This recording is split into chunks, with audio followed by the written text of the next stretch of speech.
Doktorskiy kolbasa turi doktorlar uchun qilinganmi yoki uni shifokorlar o'ylab topishganmi? Videoni oxirigacha ko'ring, bu kolbasa turi haqida hamma haqiqatni bilib olasiz.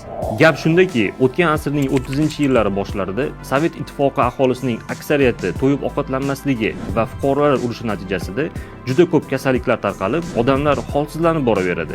Yangi va qudratli davlat qurish uchun esa sog'lom va kuchli xalq kerak edi. Natijada Stalinning buyrug'i bilan Sog'liqni saqlash vazirligi Anastas Mikoyan boshchiligidagi guruh Amerika tomon yo'l oladilar va Amerika go'sht sanoati faoliyati bilan tanishib, Chikagodagi go'shtni qayta ishlash zavodiga tashrif buyuradi.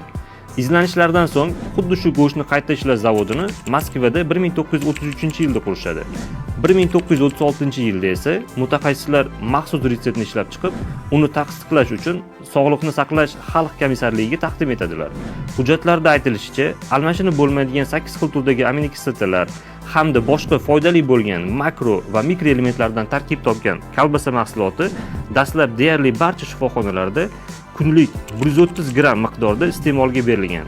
Bu esa o'z navbatida 21 kun mobaynida qondagi barcha leykosit, trombotsit va boshqa barcha ko'rsatkichlarni normaga keltirgani sababli qonda immunitet yaxshilanib, sog'lig'i putur yetgan bemorlarning salomatligini tiklash uchun xizmat qiladigan mahsulot bo'lgan va shuning uchun ham kolbasa doktorskaya nomini olgan. Shuning uchun ham kolbasa inson uchun zararli, foydasi umuman yo'q deydiganlar qattiq adashadi.